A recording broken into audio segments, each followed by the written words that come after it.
அச்சாரம் டிவி நேயர்களுக்கு வணக்கம். நாம் இன்னைக்கு திரை விமர்சனத்தில் வித்தார்த் நடிப்பில் வெளிவந்திருக்கின்ற லாந்தர் திரைப்படத்தின் திரை விமர்சனத்தை பற்றி தான் பார்க்க போகிறோம். இந்த படத்தை சாஜி சலீம் இயக்கியிருக்கிறாரு. எம் சினிமா புரொடக்ஷன் சார்பில் பத்ரி தயாரிச்சிருக்கிறாங்க. வித்தார்த்துடன் இணைந்து சுவேதா டோரத்தி, விபின், சஹானா கவுடா மற்றும் பல நட்சத்திரங்கள் நடிச்சிருக்கிறாங்க. இந்த படத்தோட கதை என்னென்னு பார்த்தீங்கன்னா, வித்தார்த் நேர்மையான போலீஸ் அதிகாரி. படத்தின் ஓப்பனிங்கில் கள்ள மது தயாரிக்கும் கும்பலை பிடித்து போலீஸ் நிலையம் கொண்டு வருகின்றார். அதே சமயம் மர்ம நபரால் சிலர் கொல்லப்படுகிறார்கள். அந்த மர்ம நபர் யார், ஏன் அவ்வாறு செய்கிறார் என்பதை போலீஸ் அதிகாரியான வித்தார்த் கண்டுபிடிப்பதே இந்த படத்தின் மீத கதை. போலீஸ் அதிகாரியாக வித்தார்த் சிறப்பாக நடித்துள்ளார். வித்தார்த்தின் மனைவியாக சுவேதா டோரத்தி கொடுக்கப்பட்ட கதாபாத்திரத்தை சிறப்பாக செய்துள்ளார். பிபின், சஹானா கவுடா இருவரும் காதலர்களாக கதையை கொண்டு செல்பவர்களாக சிறப்பாக நடித்துள்ளார்கள். கஜராஜ், பசுபதி என இதில் நடித்திருக்கும் அனைவருமே சிறப்பாக நடித்துள்ளார்கள்.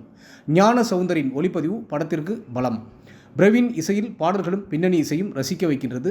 கிரைம் த்ரில்லர் கதையில் கொலையாளி யார் என்ற சஸ்பென்ஸை ஆடியன்ஸ் கண்டுபிடிக்க முடியாத வகையில் சுவாரஸ்யமாக எல்லோரும் ரசிக்கும் வகையில் கொண்டு சென்றதற்கு இயக்குனர் சாஜி சலீமுக்கு பாராட்டுக்கள்.